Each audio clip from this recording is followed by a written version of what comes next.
we're a society of laws by design, which is good. But what happens is we follow the letter of the law, and a lot of times we lose the spirit of the law. I find that restorative practices gives you that spirit, and you're able to follow that spirit as well as the letter of the law, and then it creates for a much more inclusive society. Concretely, obviously, for everything that I just said, for the criminal justice system, I see this as a very meaningful way of recapturing the victim, which should be the centerpiece of our system, not the offender, and also a way of salvaging the offender from arguably a lifetime of wasted humanity.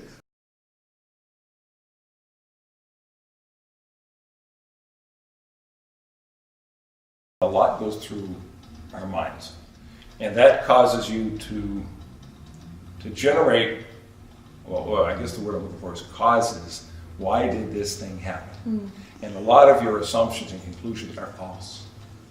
But you do go through those emotions, and you feel very uncomfortable suddenly in your home. We did for some time after. It really drug on for a number of months until we get into that process. And we begin to understand what truly happened, what all the circumstances were, and going through that process is what resolved those emotions that were false. We didn't have any real basis for them. Set them aside, throw them away, let's get on. Here's what it was really about. And it was to me and my wife, it was about our emotions. The other side of it was also about restitution.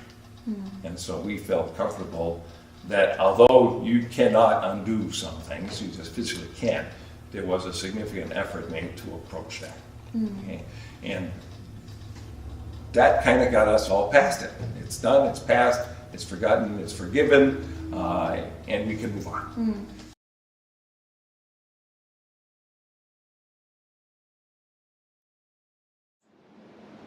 Because vengeance is never enough.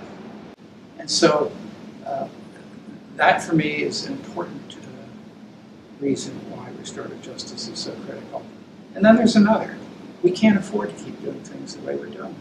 But we are going to bankrupt ourselves. And we're destroying communities.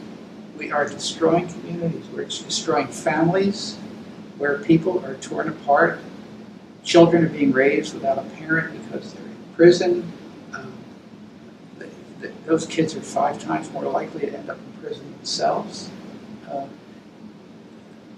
And there are entire communities where there's nothing left of the social fabric except gangs.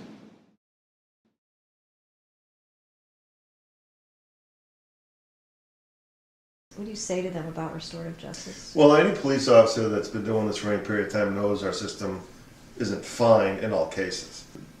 The way police in general are culturized, it's all a punitive model. So that's the framework. It's a punitive model of the ticket or the arrest, and somehow that's supposed to equal change.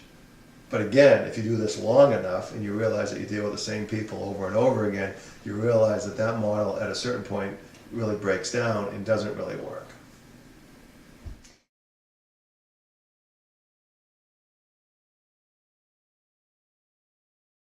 You've got 2 problems there. You have one where somebody keeps committing low threshold crimes, nothing that's serious enough for them to be sequestered from society for a long period of time, and it's actually the cost of them doing business. It's an inconvenience, but it's not that big a deal.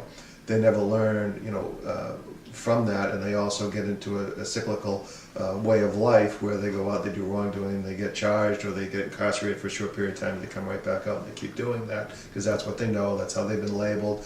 Then you also have the other side of it where someone does commit a crime for the first time because they did something that was foolish or they didn't think it all the way through, and that arrest or that charge standing alone still doesn't really quite get the message across. Maybe they pay the fine or they maybe do a short-term imprisonment, and that may or may not be appropriate depending upon why that person did that. So it may be too much for some people and not enough for other people. Where restorative practices or restorative justice is sort of like the Goldilocks scenario. It can be just right for the right person in multiple scenarios.